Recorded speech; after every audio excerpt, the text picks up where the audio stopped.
And I probably should complete that story just to bring you up to date, because after I dropped out, got martial arts, then I got involved in both my spiritual explorations, meditation, spiritual practices, people, that were involved in sort of understanding multiple levels of the universe and seemed to have quite a knowledge of how to do that. And then I had my own personal experiences that validated a whole lot of what I had so kind of intuited all along, which is, hey, there's a bigger game out there than we can see.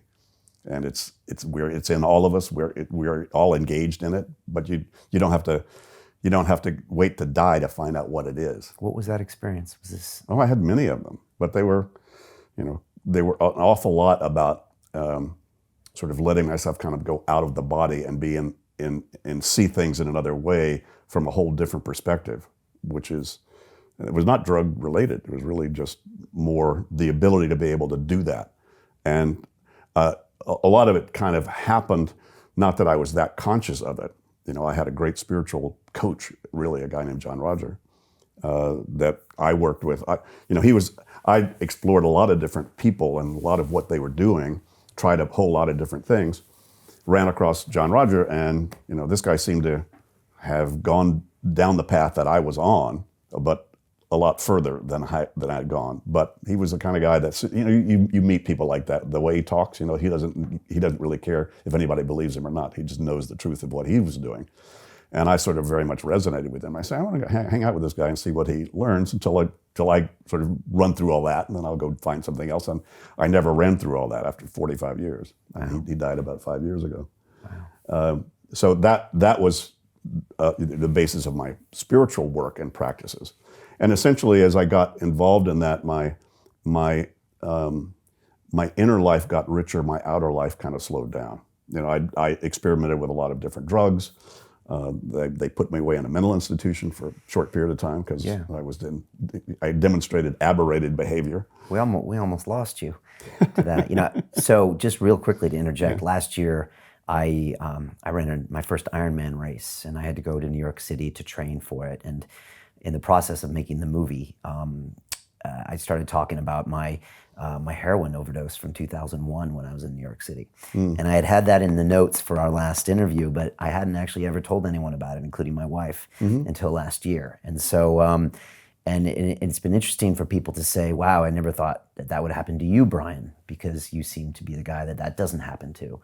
And it was interesting for me to talk about because it can happen to anybody, just kind of the drugs and the addiction and stuff. And we almost lost you there briefly, right? Well, actually not really. Okay. But I wasn't doing any of those things as escape. I was doing them for exploration. I was fascinated by acid, LSD. I was fascinated by mescaline. I was fascinated by even grass, and by the consciousness, because I was very much into what's the other consciousness that you can get into and tap into.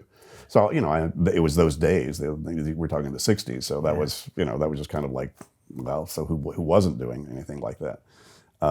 So mine, and I snorted smack for about a year and a half, and when I decided to stop, I just stopped. Didn't have to go through withdrawal, and had a kind of a bad cold, and that was it. So I wasn't really, and it's tricky because, as you know, we're quite seductive.